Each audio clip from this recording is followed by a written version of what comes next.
All right, so the first part of our project, we did a jump and jack experiment. And basically, you just collected the data, you put it in a table, and then when you went home, I asked you to make a graph of that data. I didn't give you any information on how to make a graph, what type of a graph I wanted.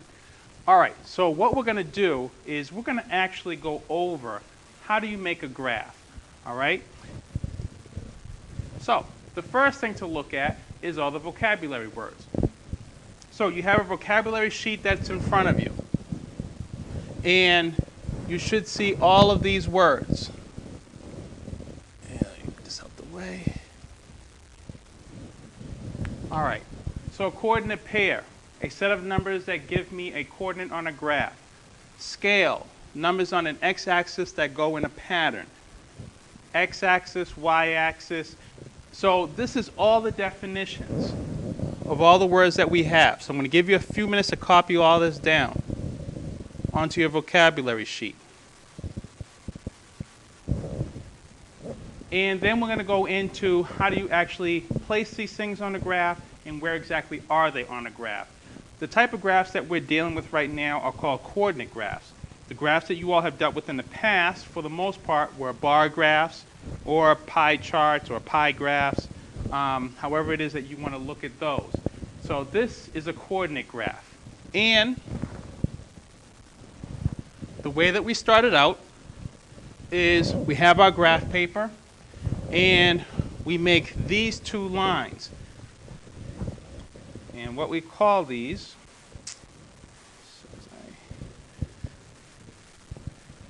this horizontal line is called the x-axis.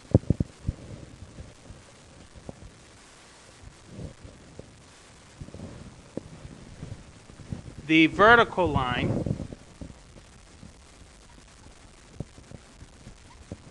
is called the y-axis. All right, and those are the basis of our graph.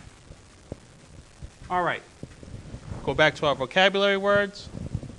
So we have y-axis, x-axis checked off. All right, the next thing I'm going to get into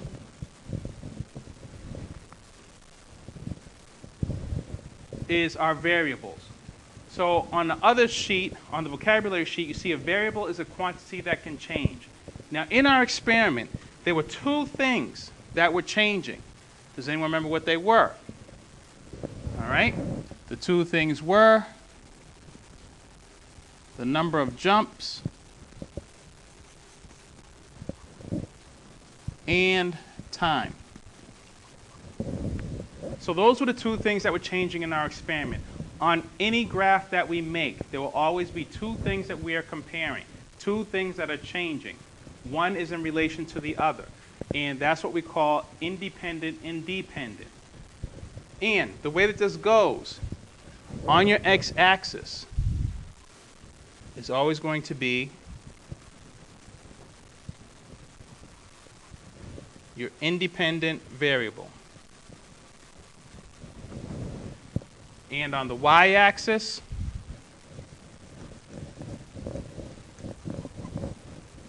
is your dependent variable. So in our example, those two things are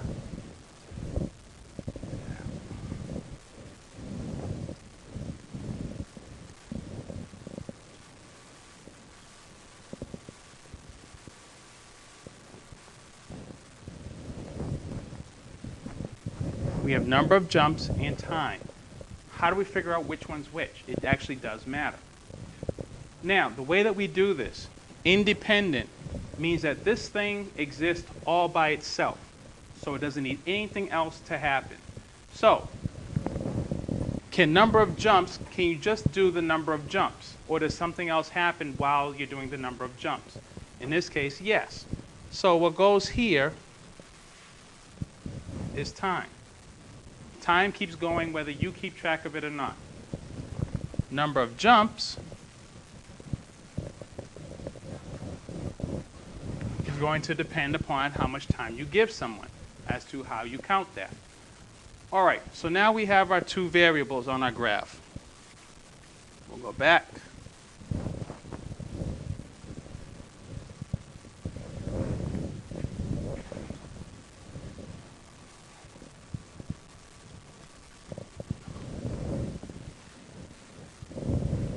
So that will take care of our dependent and independent. We've also discussed what is a variable.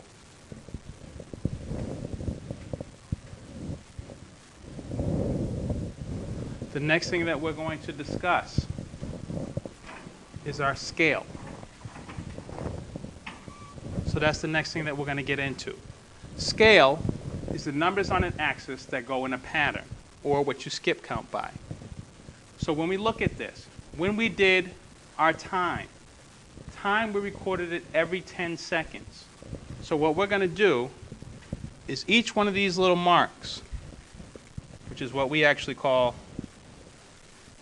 scale marks. And those are on the X and the Y. Okay, so the scale marks just tell us where the numbers are going to go. Now we can use each one, or we can skip one, however it is that we want to do it. What we're going to do is we will actually just, for time, we'll use each one to represent 10 seconds. Right here is always a 0 point. Okay, and we call that the origin. All right, so if this is 0, the first mark, 10, 20, 30, 40, and you keep going all the way up. Okay, so that's the x-axis. The y-axis is going to be a little bit more complicated. So let's say the number of jumps that we did was 150. Now, I made my marks as to where I can put my numbers. And again, I can skip each one if I want, or I can use every single one of them. All right, so here's the deal. Let's say I use every single one of them. I have 1, 2, 3, 4, 5, 6, 7, 8. I only have 10. Well, we'll count this one. So I have 11 lines. I have 11 lines, and I have to get up to 150. What we actually do to figure out what is the smallest number that I can use, or the smallest multiple that I can count by to get up to 150, we actually do the division. 150 divided by 11. What you'll get is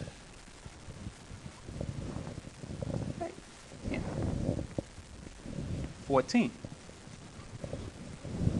So I can use every single one of these lines, and I can count by 14. Okay, so I could do that and get up to 150. All right, but let's say I really don't feel like trying to figure out multiples of 14. Okay, I can't use 10 because 10 won't get me high enough. I have to use a multiple that is at least 14 or higher. Okay, so let's go with 15. So my first line is 15, 30, 45, 60, 75, 90, and I just keep going all the way up.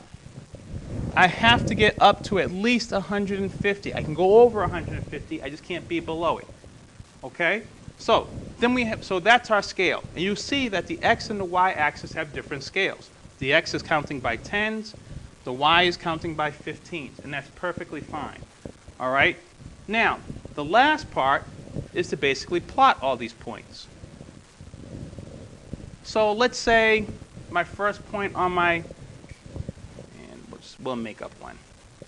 Number of jumps, time, so 0, 0, 10 seconds, let's say we did 12, 20 seconds, let's say we did 17. All right, so I made up some numbers. All right, to plot, we actually do x first, then y. If you remember, time is on the x, number of jumps is on the y. Okay, so my first point is 0, 0.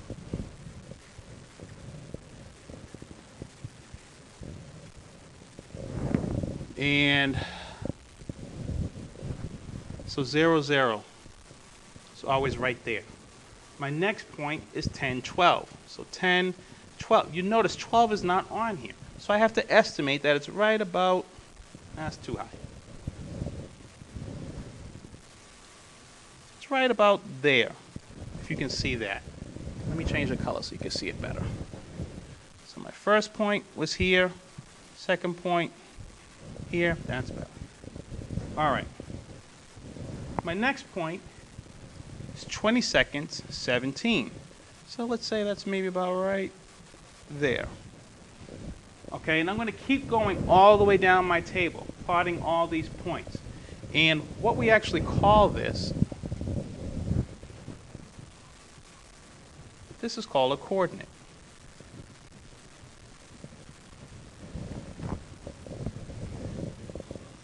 These two numbers in the table are called a coordinate pair.